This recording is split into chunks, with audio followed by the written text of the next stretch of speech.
self-conscious identity was pretty well formed, and his calling clear.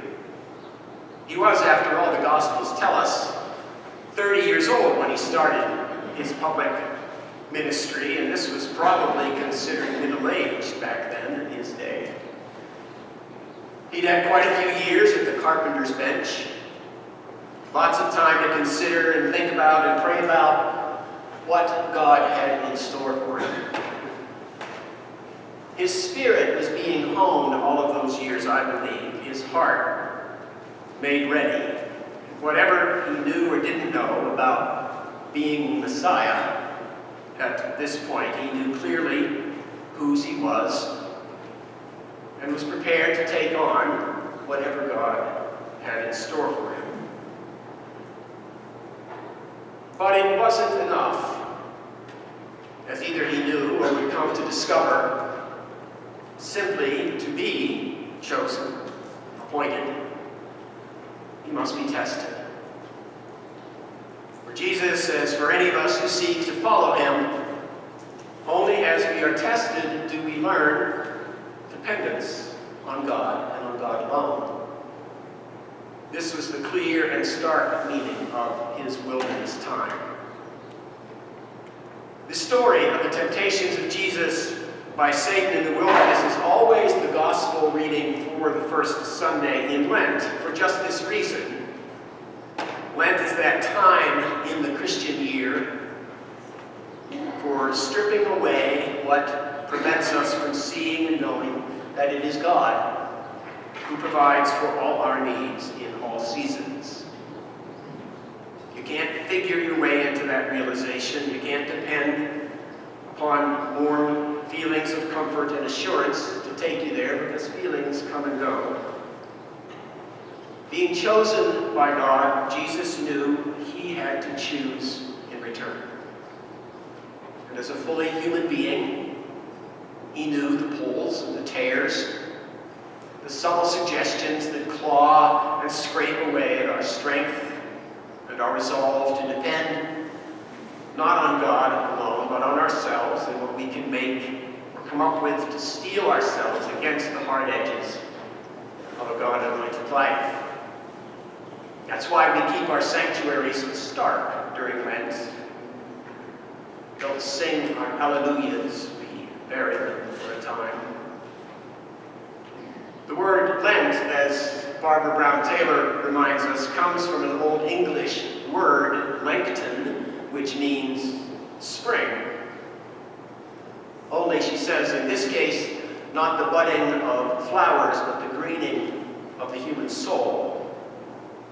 And so, from Ash Wednesday to Easter Sunday, Christians are invited to practice it by giving up things that we are capable of having, coffee, sweets, alcohol, and by taking on some things that we are just as capable of avoiding, like taking a moral inventory or undertaking a new spiritual practice. The idea is to do something hard, not because it's hard, but because it's good. And enter into, with intention, these practices with prayer, with repentance, with self-appraisal, can serve to cultivate and fertilize our souls. It isn't just about self-denial, but for a few weeks' time, choosing to live on less, not more, practicing subtraction rather than addition. Not because your regular life is bad, but because you want to make sure it is your real life, one you want and long to be living. One thing you notice right away about these temptations that Jesus faced out there in the wilderness is how each of them is very reasonable, even good. We can rehearse them again quickly. Jesus, Luke tells us, is famished after 40 days of fasting, and it's only then that Satan shows up, encouraging him to use his God-given power to turn the stones around them into bread. would serve a double purpose. Jesus having food for himself, but also to meet the very godly concern that the hungry as a whole might be fed. Of course, there would soon come a day when Jesus would feed the hungry in a big way with a few loaves and fishes. But here, Jesus remembered from the scriptures how the Israelites, when they were in the wilderness, began to doubt their own high calling only after their bellies were full. People need bread, God knows. But people also need more than bread to really live. We see in all three temptations, but especially in this first one, that is the lure of the result for people of faith. I think it's always been so, maybe particularly so in our day, that there's an impatience with a God and a religion that doesn't produce. Whether it's numbers of souls saved or achieving a government policy that best serves the poor, churches across the theological and political spectrum can get caught up in an obsession with effectiveness. This is very tempting in our result-oriented society. The danger, of course, is that we can lose our souls in our pursuit of what is good and noble.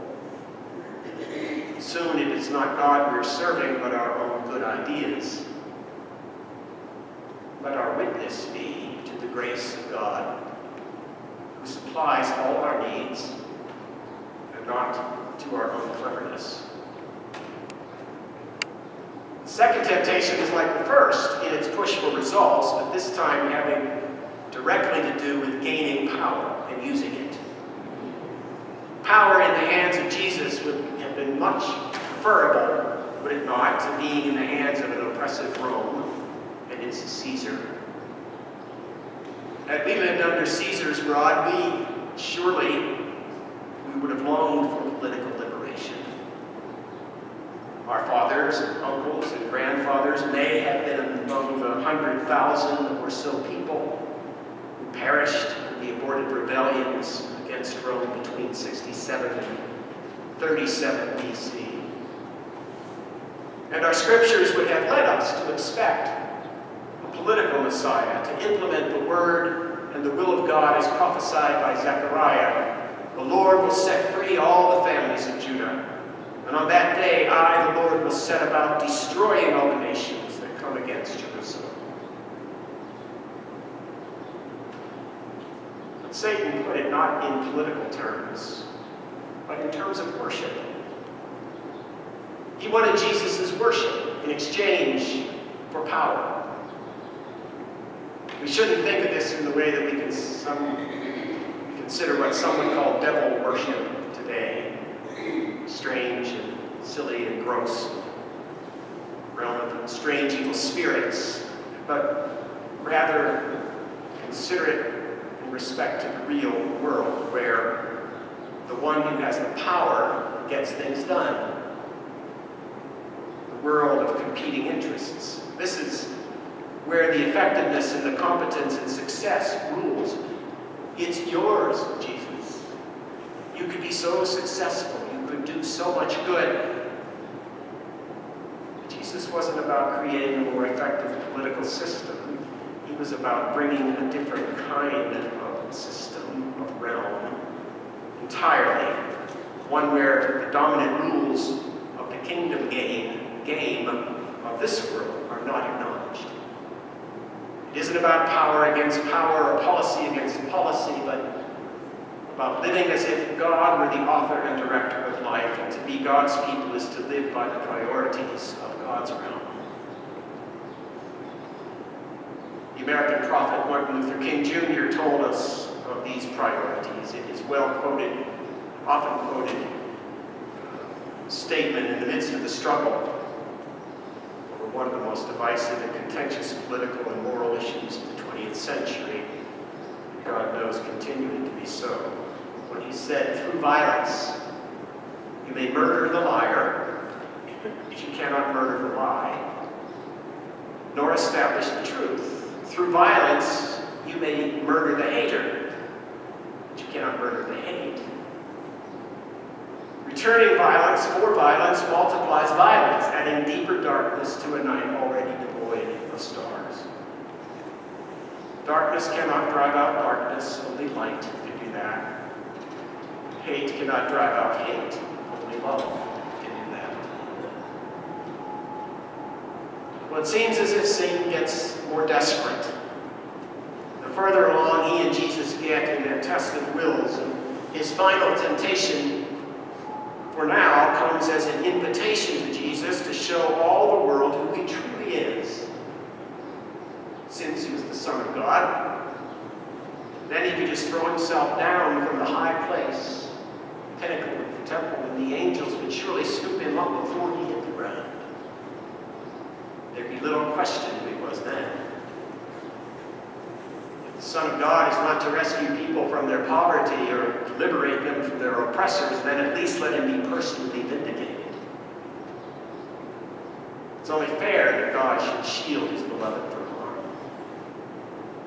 To insist on fairness is like insisting on bread for the hungry and on freedom for the oppressed. It is right, it is good, but it's not enough. Fortunately for us, God goes far beyond fairness in his dealings with us.